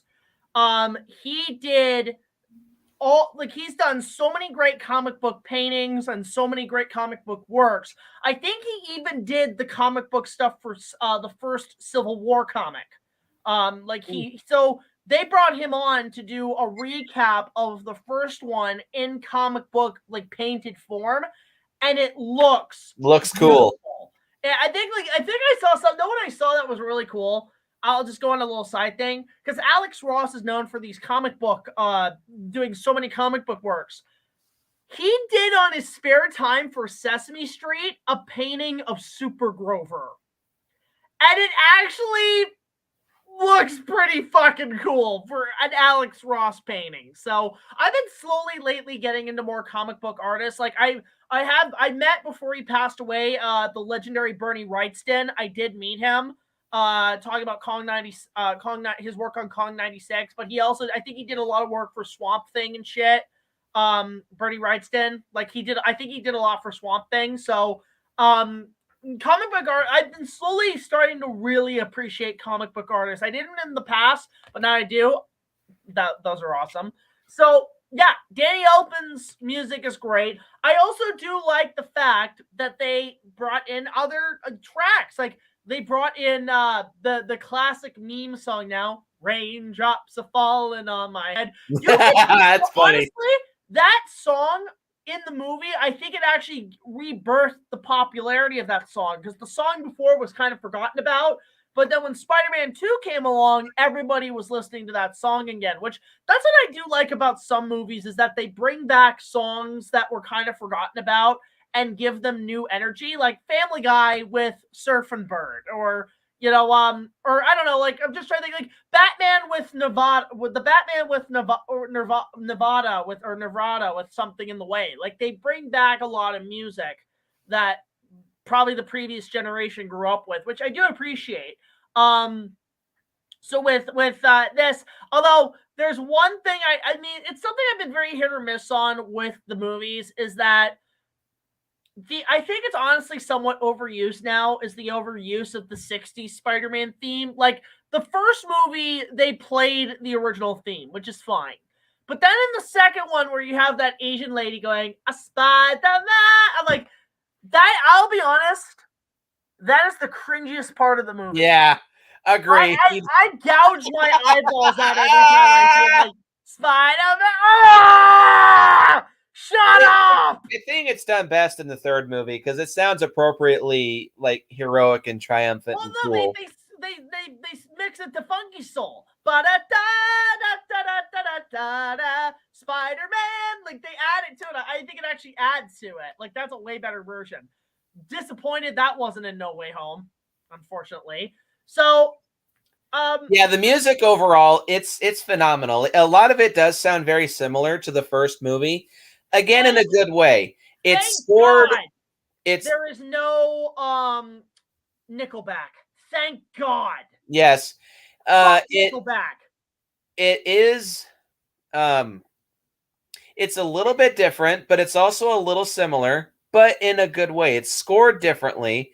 It sounds a little different, but it still sounds similar enough that you're just like, yeah, that's Spider-Man. That's the Spider-Man theme. That's Spider-Man music.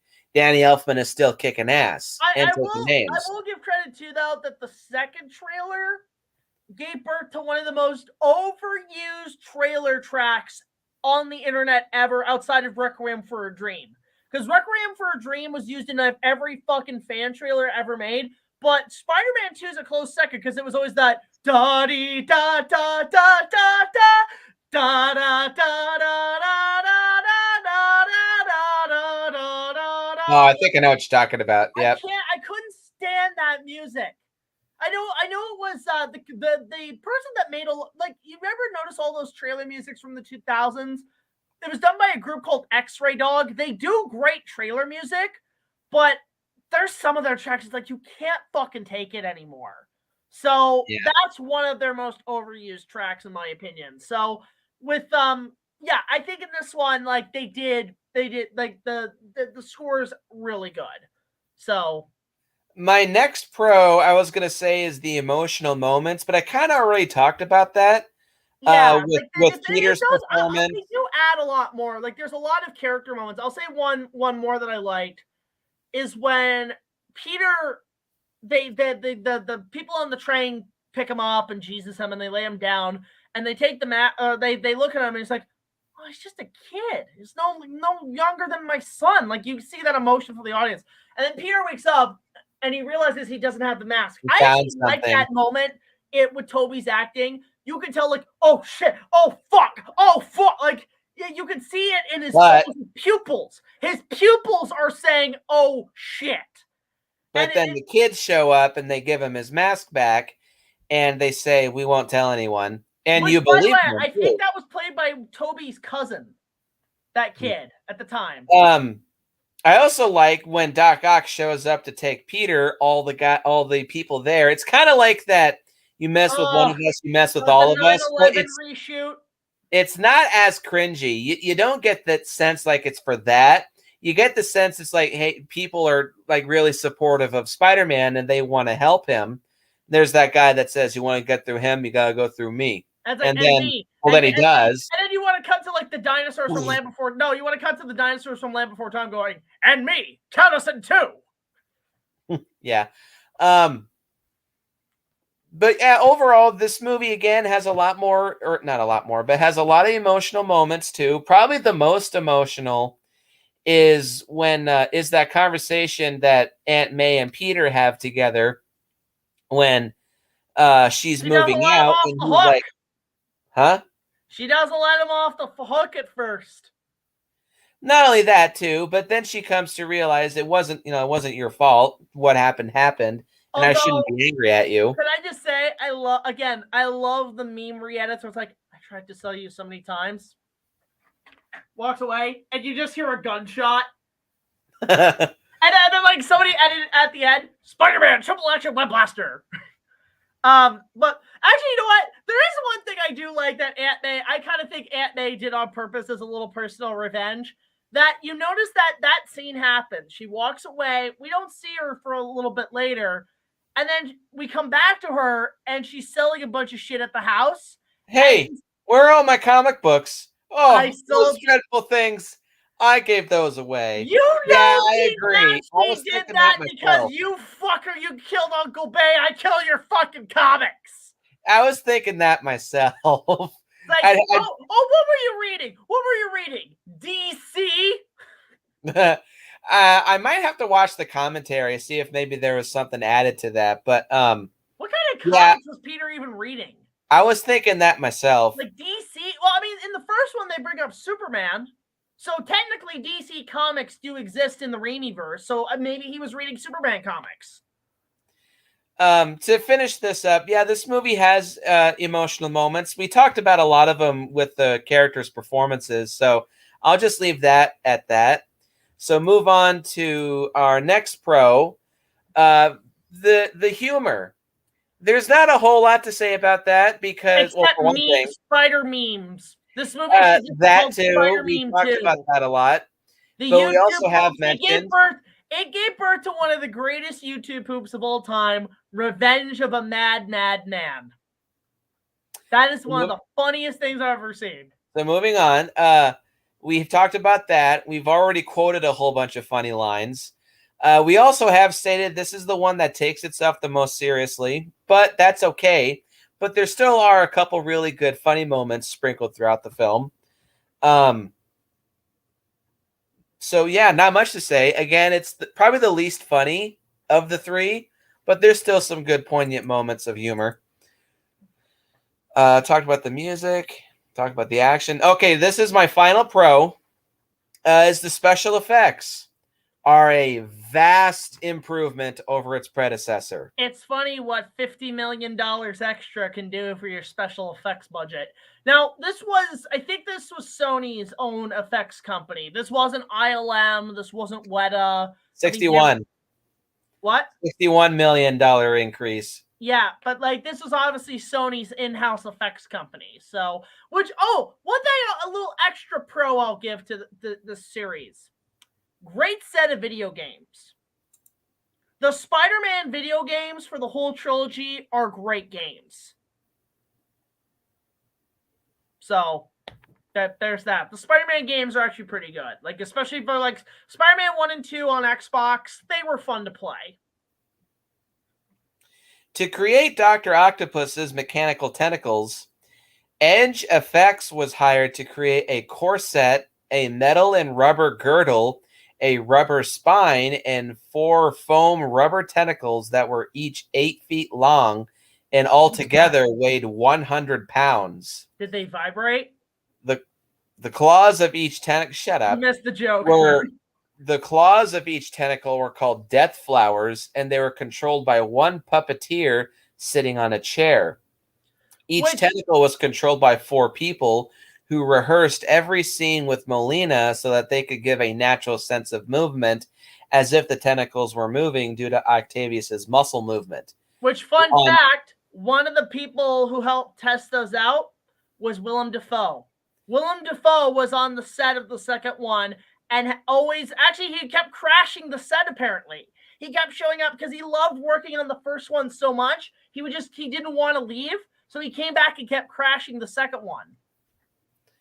So on set, Molina referred to his tentacles as Larry, Harry, Mo, and Flo, with Flo being the top right tentacle as it was operated by a female grip and performed delicate operations like removing his glasses and lighting his cigar.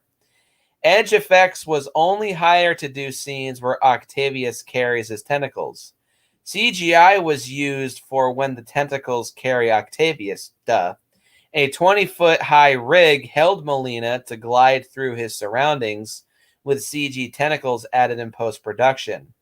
They were scanned straight from the real ones to allow them to appear more realistic. However, using the real versions was always preferred to save money. And each scene was always filmed first with Edge Effects' creations to see if CGI was truly necessary. I think they did the same thing on the first 2 Jurassic Parks where, yeah, they had the maquettes that they scanned into the computer, but just for that extra detail, they did try to scan as much as the animatronics as they possibly could, the clay sculptures for extra detail. Yeah, that was, to quote Trev, that was the attitude with CG and practicals for a while, is to try to have a good balance of both. It wasn't really until like around 2006 or 7 where studios were just like, let's just put more focus in CG. Thanks, George. After Revenge of the Sith and everything Yeah. was a fucking Yeah, it was CGI. around that. Yeah, I think right. it was 2005 when I think George pretty much said, okay, we can CG everything now.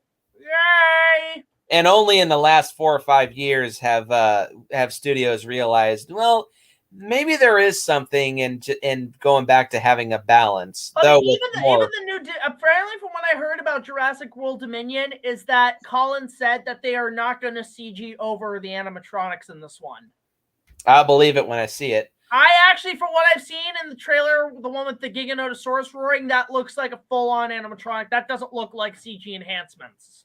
So the CGI models are a big, big improvement from the last movie. I don't think there's any bad ones at all. The green screen effects are a lot better. The explosions are a lot better. The miniature sun creation looks fantastic. Dr. Octopus's tentacles look really good. You can barely know, well, you know that when the tentacles are carrying Dr. Octopus, obviously those are fake, but they still look really, really good. And the practical tentacles. Even Peter's jaw at the end is wonderful CGI. The part where he goes, ah! That's a joke. Oh. Ah! All the sets look really, really good. The explosions look great. Overall, the special effects are a massive, massive improvement over the look, they still hold up. No, and it's pretty clear why they won the Academy Award for Best Visual Effects in 2005. They're a big improvement, and a $200 million budget was used very, very, very well. So, with all that being said, do you have any more pros to talk about? Not really. I want to get to some cons I have with this because I have only 2 cons. How many do you have? I think I have. I want 5. I have 5. Okay, let me get through mine first. Okay. Just let me get through them. Con number 1 is this is the lesser of the 2. I do think that Dr. Octopus's death is a little anticlimactic. The final fight feels a bit rushed. I would have much rather preferred, like, this is how I would have rewritten the scene. He takes off for a future adventure. No, Harry would have helped Peter temporarily to create a new inhibitor chip for the tentacles. And there would have been a longer fight between Spider-Man and Dr. Octopus, which would have finally ended with like Peter subduing the tentacles with his webs and then finally taking off the broken one and putting on a new inhibitor chip. And then maybe for added measure, just slugging him right in the face. And then when he swings over and sees that he is coming back to his senses, he takes his mask off, and that's what fully snaps Otto out of the AI's control. And then at that point, Otto would have seen all the damage that he's done, and then he would have decided to sacrifice himself to right his wrongs. I would have much rather preferred that's how the ending. That would have been how the ending. The first one where Peter's beaten in Green Goblin. It's like, Peter, stop! It's me. No, not really. As it currently stands, I mean, it kind of seems like that's the case. Like him taking off his mask, that's what snaps Otto out of the tentacles' influence, which it works in the way the film turns out. It still feels just a little rushed and a tad forced. But here's my main con. And it also is a tearjerker watching Dr. Octopus sacrifice himself. So it's not a monster. Yeah, it's not a huge problem. Very Frankenstein. That too. I just think it could have been done a bit better to have a better final fight scene. One thing. Am I the only one who thinks Alfred Molina would be an amazing Dr. Victor Frankenstein or the monster? Not as the monster, as the doctor. As Frankenstein. Oh, that'd be great. Willem Dafoe as Victor Frankenstein and Alfred Molina as the monster. Nah, there's not that much of a height difference between the two. All right, well, but Alfred regardless, as the doctor would be good. Anyway. This is my main con. And it kind of has something I could also count as a con, but I'll mention it as I explain it. This is my primary con with Spider-Man 2. I've never been a fan of the heroes losing their powers trope, because this is the thing that could be a separate con. It does kind of mess with the pacing of the film. The second act, when Peter loses his powers and he quits being Spider-Man, there's parts of it that are really good. Like, you can see that Peter's like trying to get over his existential crisis and try to really find the balance in his life. The problem, though, is that while all this is going on, it kind of makes you think, what the hell is Doc Ock doing? Sure, he's working on his machine, but still, I mean, is it because he's doing it by himself that it takes so long? Or probably because he's got the money and he's got the tech, so he's able to work away for a couple of months. Sure, it still kind of brings the pace to a bit of a screeching halt. Not just that, but one thing I do ask, why is he losing his powers? They never explain why the flux of losing him. Well, I think with how the movie plays out, it could be up to your interpretation. It's either his emotional crisis with Mary Jane, or he's exhausted and he's too stressed out of not having that balance of being a hero and then having a normal everyday life. It could be both, or it could be one or the other. What's kind of weird is I always thought it was maybe the spider blood venom DNA was kind of flushing out of his system. That's what I don't really think that theory holds up. I mean, in the comics, it was just the web shooters ran out too quick or something. But because I know the reason Spider-Man 2 was that storyline was because one of Sam Raimi's favorite comics was Spider-Man No More. So hang on. So I know why they were doing this. They were adapting that storyline, Spider-Man No More, which was a 3-issue story arc in the original Spider-Man run, which was actually Kingpin's debut in Spider-Man comics. Yeah, but they couldn't get Kingpin because he was in Daredevil and played by Michael. Yeah, the previous year. That movie's massively ripping off Spider-Man. That's beside the point. But it's fun rip-off. Now, that is a good storyline. It is a realistic thing that would happen to a superhero. The thing is, in that storyline, Peter never lost his powers. He was just so overwhelmed with taking care of Aunt May, figuring out his schoolwork, getting an actual job, and also dealing with JJ's constant slander from the Daily Bugle. It eventually just got too much for him, so he just gave up being Spider-Man for a while. He never lost his powers, though, and it was him realizing, there still is a place for Spider-Man here. I still need to continue my work, and I need to save people. It's a little bit like, what was that other? There was a DC storyline. Oh wait, no. With the influx of crime, it is a little similar to the death of Superman, or the death and rebirth of Superman. I will say this too. One thing I did like, one of the people who helped support Peter during this time in the movies and so on, although I hated the fact they never got to him, the one thing I really like in this whole trilogy, I love Dr. Kurt Connors in this trilogy. Do I wish he eventually became the Lizard? Yeah, that would have been great. But I think they just spent too much time on him as Kurt Connors. That's like, okay, can you just be the Lizard now, man? Come on. I want to see that version. But moving on. So, the whole losing powers trope, I've never liked it. I've never liked this trope because it leads to a couple things. One, it leads to kind of a lack of action, but it also just kind of feels like a bit of a bait and switch. Two examples of superhero films that do this that I absolutely hate. One is worse than the other two.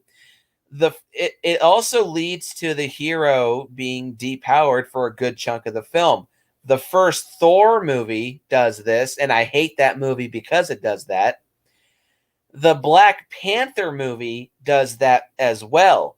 And that one does it even worse because not only is Black Panther depowered for a good chunk of the film, he's not even in his own damn movie for a good chunk of the film. So it feels like a bait and a switch. I'll say this, though, because again, yes, they're adapting Spider-Man No More, but you also got to remember, going back to the idea of this mirroring the first three Superman movies, it takes a lot from Superman 2, because in Superman 2, Clark takes Lois to the Fortress of Solitude And Bones in order to basically remove his powers to be with Lois Lane. They end up banging, right? Which I think leads into Superman Returns. But then when Clark gets his ass kicked and then he realizes Zod's taken over the world, he decides, no, wait, sorry, I need my powers back. Thank you. Ba, ba, ba, ba. Like, that's it. Takes so that's probably something I really would not like about Superman 2. I've just never really liked heroes losing their powers. I've never liked that trope at all. It feels it just feels cheap and lazy to me. Like, why can't they just give up being a hero but just keep their powers? Like, they can live a normal life and have superpowers. Hell, I'm sure there's been occasions where Peter has secretly like used his webs in order to recover something that he lost, or in order to get somewhere he needed to be, he just like crawled a wall in order to just make his life easier. I've just never cared for this trope of heroes losing their powers in movies. It just feels kind of cheap and a little lazy for me. I've just never cared for it. It's done better here, and this was one of the first examples to do it. It's done better here. Right back. I'm getting a drink. Okay. It is done better here than in most others. And it does lead into a really good triumphant return of the hero moment when Peter gets his powers back and goes to fight Doc Ock. So it is good buildup for a great moment. Just still, though, I've just never liked this trope. It's a bit cheap. It's a bit lazy. And honestly, and this affects the pace, it's just kind of boring. I don't really care about seeing a badass superhero all of a sudden get depowered and they have to live life as a normal civilian. That's boring to me. I don't want to see that. I want to see Spider-Man kick ass. Sorry. All right. So I've got five cons. Let's hear them. Well, con number one, we've already kind of discussed. Chris Columbus syndrome. It feels like the first movie again, but it has enough where you can let it think. Con number two, I'm going to be honest, like, maybe it's because of the first film. The transition from open nat to CinemaScope is really distracting. And I have no thoughts on this. I understand that by Spider-Man 3, I got used to it. But, like, for some reason, I hate it when a franchise switches the way it shoots its movie and presents it. One of the biggest examples was Fallen Kingdom doing that. Switching to CinemaScope was fucking stupid because the entire franchise was the open mat. Was more of an open mat widescreen. Doing this did not make it feel like a Jurassic Park movie. It felt like a Doug McClure movie from the 70s. It didn't feel like Jurassic Park. So with Spider-Man 2, transitioning to that so quickly, especially when you're watching both films back to back, is really hard to kind of transition to. I think unlike Fallen Kingdom, where I'd rather watch an open nat version of that, I would rather see the first Spider-Man be reformatted to Transferred. the CinemaScope to be consistent with the other two films. Sure, you're missing a few parts of the way it's shot, but at least it's consistent. So that's just a nitpick I have. But the other three, I had issues with 3 fucking characters in this movie. 3. The first one, my son the astronaut. Boring. Pointless. Boring. Pointless. Pointless. Did not. What was the purpose? Why is his son an astronaut? Where the fuck did that come from? You think a guy who's an astronaut would be making enough to support his family, including his own father, because even during some of the times in the second and third one, something about the Daily Bugle, the money's tight. You don't think Jay Jonah is talking to his son? I think no. I think the money's tight because JJ is cheap. That's not like they're strapping for money. He's just a cheap asshole. Yeah, so it's just and look, here's the other thing. Unless you were setting up this guy to go to space and maybe like meet up with the Fantastic Four or get the symbiont or something, I do not see the purpose of. Look, I don't mind Mary Jane marrying somebody else on top of it being J. Jonah's son. But him being an astronaut is fucking stupid. Well, he was an astronaut in the comics too. Okay, well, it's just, I don't know, just something about that didn't click. He ended up becoming a superhero too, and an ally. You could have cut that whole thing out and not miss a beat. Just have it where Mary Jane just doesn't want to be around Peter right now, or something. She's got her own shit to deal with. Yeah, sure. Right? I mean, look, you ever notice that in that film, she's not only, I mean, even in the third film, she's not only focusing on marrying this guy, she's trying to get a job. I think getting a job would be enough to say, Peter, can you leave me alone for a little bit? I'm trying to work out my life and my career, and I'm having a very hard time. Even in the first film, I was having a hard time. At this point, Peter, I should go work as a prostitute. Hang on a second. Jeff, Bakersfield, self-perfection and self-preservation. You need to find a shorter fucking title. Damn, dude. That just rolls right off your tongue. But it's a funny quote here. JJ is a lot like my grandpa. He can pinch a penny so tight it will bleed. Probably true. You can pull up the comments in the stream, eh? Yeah, I have it right here. Real quick, I just want to say, if they were to ever try to replace Clancy Brown as Mr. Krabs, totally should have J.K. Simmons as Mr. Krabs. That would be hilarious. In a live-action SpongeBob, yes. SpongeBob, I need the money. SpongeBob, Squidward, get on the Krabby Patties. Number 2. Okay, so that was number 3. Was the astronaut? I know. Character number 2. Okay, character number 2. Harry Osborn. Okay. Whiny little bitch. Douchebag of a boss. Like, you're running your father's company. I'm in charge here. Yeah. It's my money. I'm in control. Dude, you don't want to be like your dad, but this sounds like a fucking genetic problem. Yeah, genetic problem, like man. I'm surprised nobody in his company said he's just like his father. How that would have been a cool scene if somebody said he's just like his father, and he's like, "What did you say?" Like, can you imagine a scene like that? Like it's just, I felt like, okay, I don't mind the character progression. I just hate the way it's presented in this, and the whole trilogy, 2 and 3, kind of butchered what seemed like a good character from the first one. So Harry, whiny bitch, he's, people complain about Anakin being a whiny bitch. I'm sorry, Harry is worse. Harry is way worse. I'll agree with that. He sucks. Out of the whole trilogy, he is the weakest link. He sucks. I'm going to quote James Rolfe about some of the characters in the Halloween franchise. He sucks. So, well, no, he says that about Paul Rudd in Halloween 6. Halloween 6, yeah. About Tommy He Doyle. sucks. He sucks.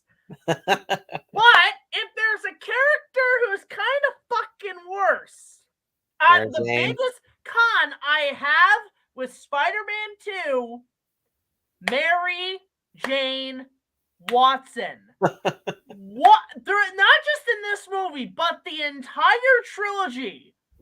What? Flip-flops. No. What a fucking whore. She is a whore. I'm sorry if that offends people. I know people love Mary Jane Watson. Look, Kirsten Dunst, with what she's given, is a great actress. Yes. Don't get me wrong. She is great. I want to see her in a future film. And she looks the part, definitely. You know, as a mother to Peter's kids. Like, there is good chemistry there. But she's sleeping with fucking everyone.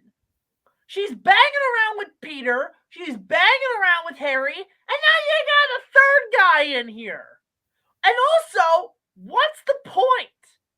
What's the point if you like Peter? I understand. Maybe you're trying to pass the time because Peter ain't there to get your pussy wet. I'm sorry. Like, you know, maybe you're just trying to find a side dude. I don't know. But what? Look, side dude is fine. But why are you marrying the side dude? You know, when you love Peter, it's just, and also constantly screaming, constantly whining, constantly complaining, constantly being so fucking entitled. So entitled. Like, she literally goes up, like, part of me that just wants me to go, oh, you bitch, says, oh, just because you start attending my stuff and shit like that means means I'm not going to marry this guy? You know, at this point, Mary Jane, you're just marrying this guy to get Peter's attention. You're trying to get a reaction out of him, you fucking manipulative whore. And like, and also there's parts of this movie, like there's a couple, okay, I can vouch that there is one scene in this movie that I actually think is pretty fucking genuine with her. When Spider-Man's unmasked and sees that it's Peter, even in the first film, she has a sort of a Princess Leia reaction. I know. Somehow I've always known. Right?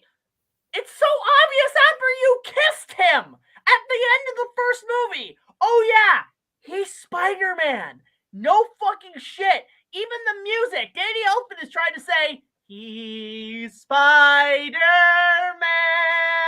Like, get it? Right? So, that's one thing in the second movie that's a big problem. Because the first film is supposed to hint that she knows getting part 2. Oh, Peter's who now? Hi, I think you would be trying to figure out if this motherfucker is Spider-Man. You know? It feels like that part it's almost like that part where she kisses him at the end of the first one and then just completely forgets about it. It's almost like that kiss is, again, something that they did in Superman 2, because in Superman 2, Lois finds out that Clark is Superman. They want to be together, and then when he becomes Superman again, there's a scene, it's such a retcon, where because you think, okay, she knows he's Superman, she's got to keep that super quiet. No, you know what Clark does? Kisses her and wipes her memory about him being Superman. Oh, that's the power apparently Superman has. Superman can just kiss somebody and make them forget. Yep, I remember that. Right? I think, you know what? Even Nostalgia Critic brought that up. We're like, why doesn't Superman do this with, like, Lex Luthor, where it's like, or to stop his plan? Superman, I have a great thing that's going to stop the world. Who the hell am I?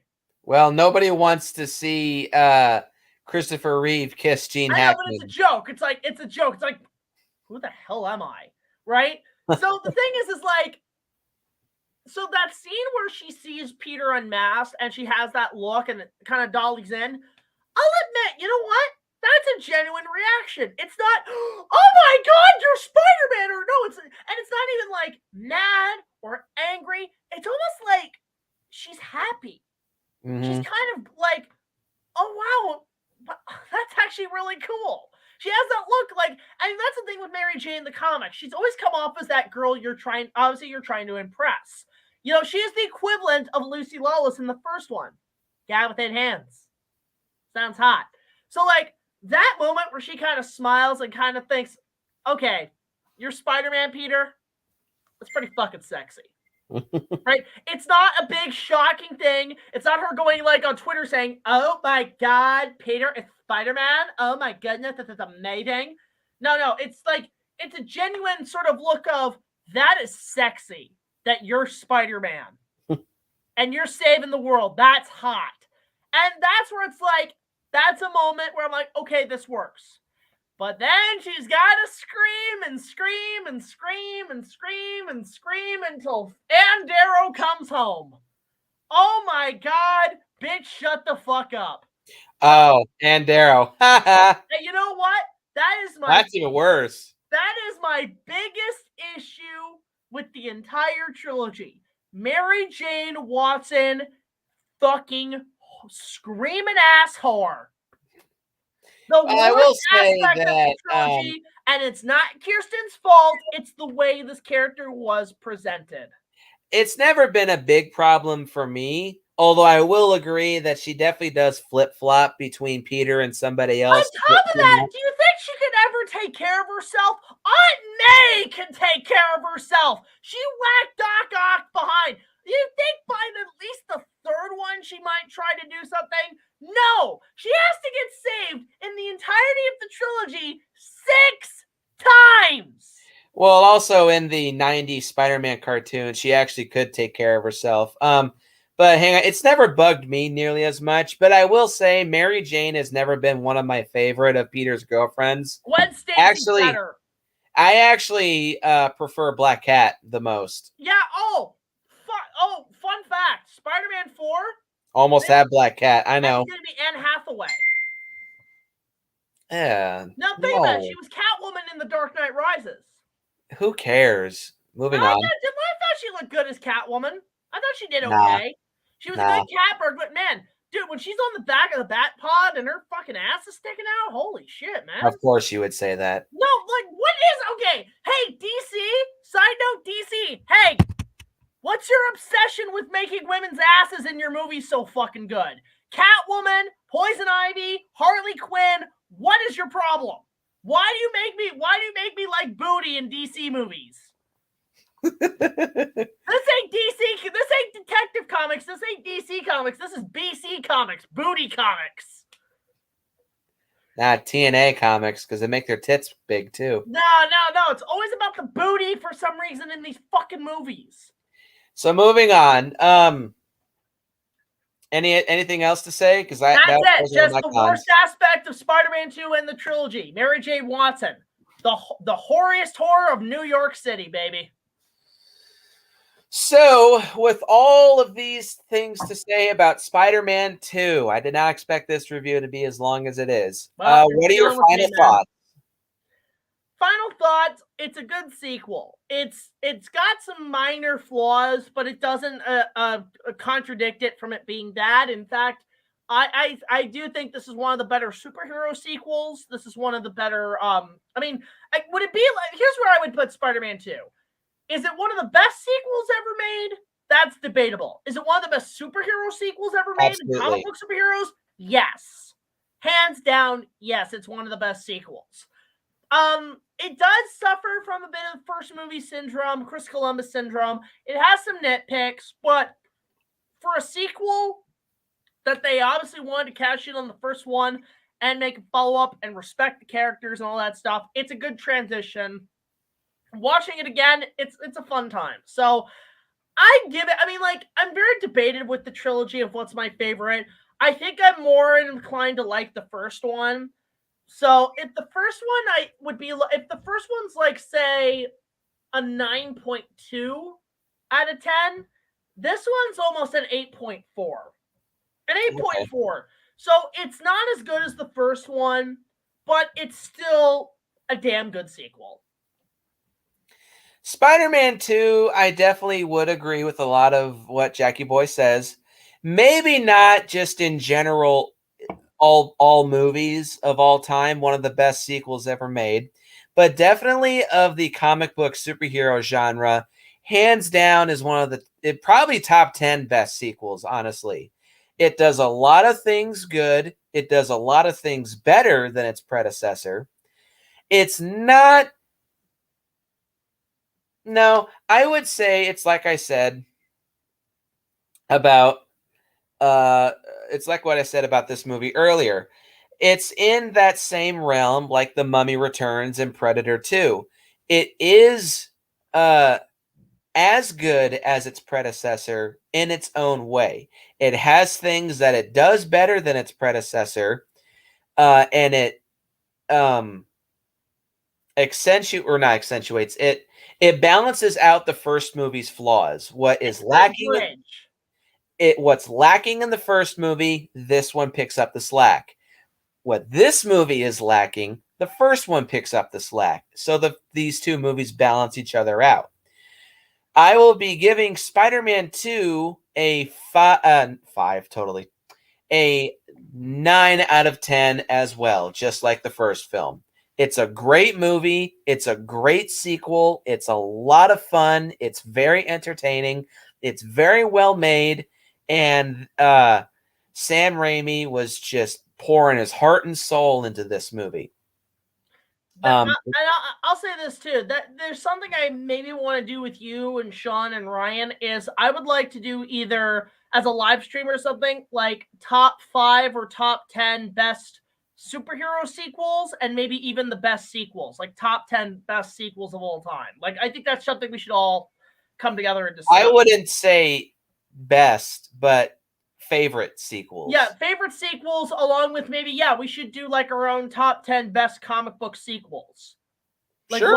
what are the because there's so many superhero movies now, you might as well make a list of the best sequels. Sure, why not? That sounds pretty fun because I already know what mine was. That later. Yeah. But anyway, so Jackie boy, got anything to pimp out? Well, for those who have been catching up, the reason I'll just say I haven't been doing many videos lately because I've just been so busy with work and gigs and having a life, and also now that things are settling down, we're getting back on big productions again. So videos are taking a bit longer to put out.